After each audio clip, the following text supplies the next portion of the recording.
kay Kristo. Kung galing na yun ibinaon sa ambisyon o takot, ano sana ang naging epekto nun sa walang hanggan? Ngayon, isipin mo ang isa pang tao, hindi sikat, tahimik lang ang trabaho, walang nakakakilala. Pero araw-araw, nag-encourage ng iba'y pinagdarasal ang katrabaho, mabait sa hindi kakilala, tapat sa bawat pagkakataon. Yan ang tamang stewardship. Yan ang bunga sa mata ng Diyos. Isipin mo rin ang isang ina na nag-aalaga ng mga anak sa paraang ayon sa Diyos. Wala siyang entablado, walang social media platform, walang audience. Pero araw-araw, hinuhubog niya ang mga puso ng mga bata para sa Diyos. Hindi lang siya nagpapalaki ng anak. Nadidisiplina siya ng mga mandirigma ni Kristo sa hinaharap. At tandaan mo ito, hindi impressed ang Diyos sa pabiga. Ang hinahanap niya ay katapatan. May mga taong nagtayo ng malalaking ministry pero nakalimutan ng Diyos sa proseso. At may mga taong nabuhay ng ordinaryong buhay, pero yanig ang epekto sa walang hanggan dahil tapat sila sa maliit na bagay.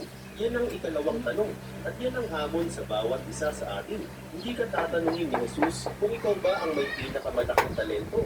Ang itatanong niya ay, ginamit mo ba ang ibinigay ko sa iyo? Ginamit mo ba ang oras mo sa pagdarasal, sa pagtulong sa tao, sa pagmamahal? O nasayang ba ito sa scroll, panunood lang, pag-aalala sa wala, kakahabol ng papuri ng tao? Maraming paraan para ibaon ng regalo ng Diyos. May iba, natatakot magkamali, natatakot mapuna, natatakot mabigo. May iba naman, tamad laging sinasabi, mamaya na. Kapag ready na ako, may iba rin. Inuna ang sarili, sariling pangalan, sariling brand, imbes na ang gawain ng Diyos. Pero sa araw ng paghuhuko, wala nang dahilan. Babalik kang ako at hihingin niya ang bunga. Kaya itanong mo ito sa sarili mo ngayon. Ginagamit mo ba ang ibinigay ng Diyos sa iyo? O ibinabaon mo ito dahil sa takot, katamaran, o pagiging makasarili? Naghihintay ka pa ba ng perfect time para maglingkod? At ginagamit mo na kung ano ang meron ka ngayon? Tandaan mo ito, hindi mo kailangan ng entablado para maging tapat. Hindi mo kailangan ng mikropono para makagawa ng pagbabago. Ang kailangan mo lang ay pusong handang sumunod, lakas ng loob na gamitin ang ibinigay sa iyo. At pagkatapos, itanong ni Jesus, tungkol sa pananampalataya mo, katapatan mo. May hindi pa siyang tanong. Ito ang pinaka-revealing sa lahat. Hindi na ito tungkol sa galing, resulta, performance. Ito ay tungkol sa pagmamahal. Hindi lang kung ano ang pinaniwalaan mo. Hindi lang kung paano ka naglingkod. Kundi kung gaano kalalim ang pag-ibig ng Diyos na nabuhay sa iyo. Pero bago tayo magpatuloy, kung ang mensaheng ito ay gumalaw sa puso mo, kung napapaisip ka ngayon tungkol sa buhay mo, hinihikayat kitang manatiling ito. Manatiling handa, manatiling gising ang puso dahil darating ang araw na haharap ka kay Jesus. Ngayon, dumako tayo sa ikatlo at huling tanong. Ito ang ikatlong tanong ni Jesus sa araw ng paghuhukom. Paano mo trinato ang maliliit mo? Ang tanong na ito ay lampas sa paniniwala, lampas sa serbisyo. Ito ay tungkol sa tunay na pag-ibig. Hindi emosyon lang, hindi salita lang, hindi pag-ibig na may gawa. Pag-ibig na umaabot sa nasasaktan, umapansin sa hindi napapansin o maalala, sa nakakalimutan pag-ibig na pagmamahal ni Jesus. Sa huling paghuhukom, pinakita ni Jesus ang isang malinaw na eksena, parang pastol na naghihiwalay ng tupa at kambing. At sasabihin niya sa mga nasa kanan, halina kayo pinagpala ng ama ko. Ang kaharian ay inihanda para sa inyo. Bakit? Dahil nung naglutom ako, pinakain ninyo ako. Nung nauuhaw ako, pinainom ninyo ako. Nung ako'y estranghero, tinanggap ninyo ako. Nung wala akong damit, binihisan ninyo ako. Nung ako'y may sakit, tinalaw ninyo ako. Nung ako'y nasa kulungan, pinuntahan ninyo ako.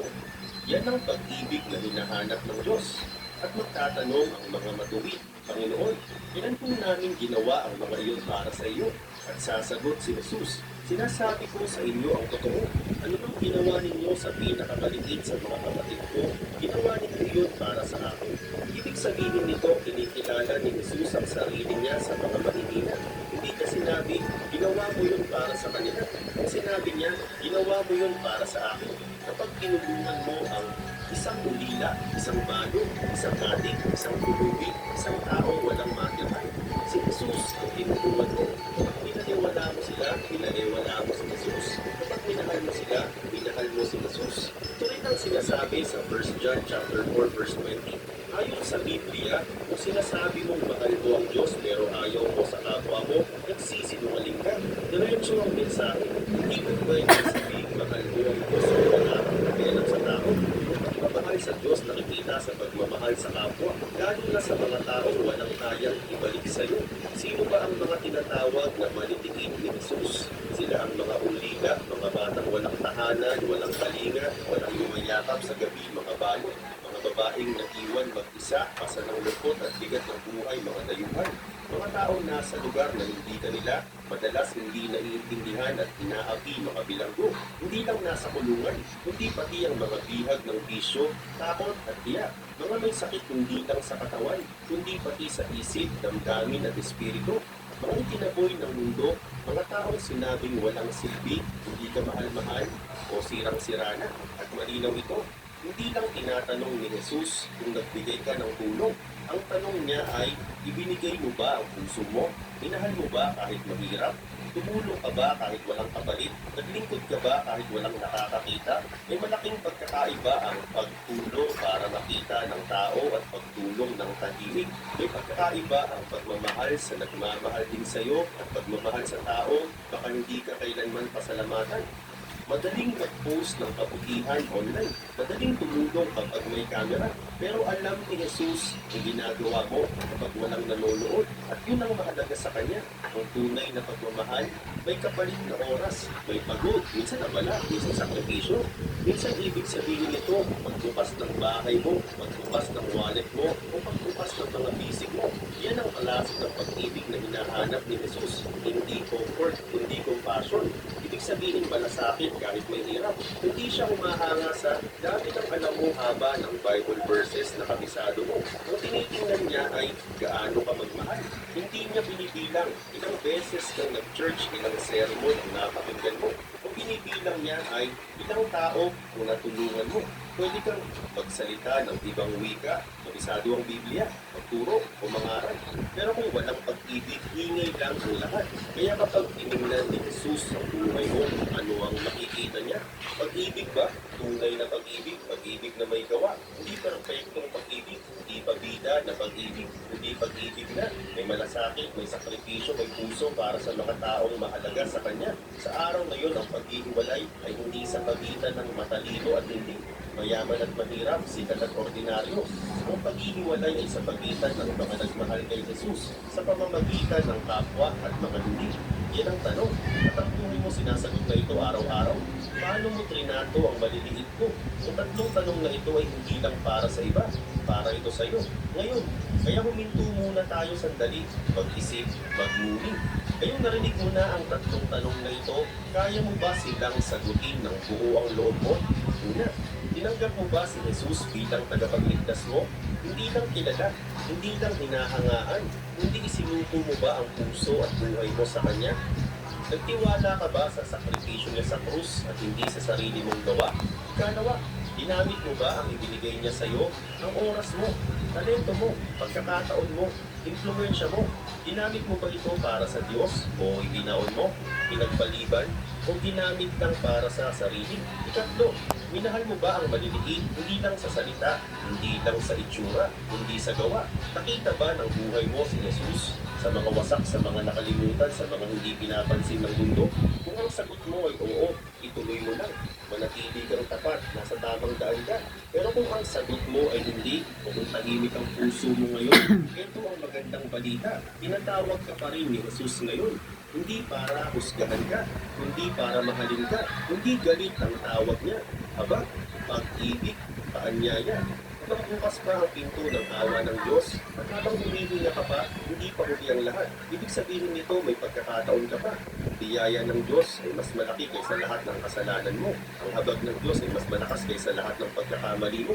At ang araw na ito pwedeng maging simula ng bagong sagot. Isang desisyon na hindi mo pagsisisihan kahit magpakailanman. Ngayon kung nakarating ka dito, ibig sabihin may isang bagay na mali lang. Hindi ito basta video lang. Parang may pumatok sa puso mo. Parang may humila sa isip mo na magsabi, teka, gusto kong ayusin ang buhay ko. At kung nagdasal ka kanina, o kahit hindi pa, pero ramdam mo gusto mong lumapit kay Jesus, eto ang tanong, ano ang susunod? Kasi ang totoong pagbabago, hindi nagtatapos sa imo. Doon pa lang talaga nagsisimula ang bagong direksyon ng buhay. Una linawin natin ito. Kapag lumapit ka kay Jesus, hindi ibig sabihin bigla kang magiging perfect. Hindi biglang mawawala lahat ng problema mo. At hindi rin ibig sabihin na hindi ka na madadapa. Naiiyak, nai-inspire. Pero after ng video, balik ulit sa normal. Kaya ang tanong, paano magiging tunay ang pananampalataya sa araw-araw? Ito ang practical. Araw-araw na maikling dasal. Kahit simple lang, hindi kailangan malalim. Kahit ganito, Panginoon, tulungan mo ako ngayon. Gabayan mo ako sa mga desisyon ko. Bigyan mo ako ng lakas umiwas sa mali. Ang mahalaga, consistent. Kahit short, kahit paulit-ulit. Kasi ang relasyon, lumalalim sa araw-araw na pag-uusap. Basahin ang Biblia kahit paunti-unti. Hindi mo kailangan tapusin agad ang buong Biblia. Start ka sa isang book na madaling sundan, yung may kwento at buhay ni Jesus. Hindi para hindi ka ma-overwhelm. Isang chapter per day tapos isang tanong lang, ano ang itinuturo nito sa akin ngayon? Hindi ito pa-quiz. Ito ay pagkain ng isip at puso. 3. Hanapin ng tamang circle. Isa sa pinakamabilis makapagpabalik sa dating buhay ay kapag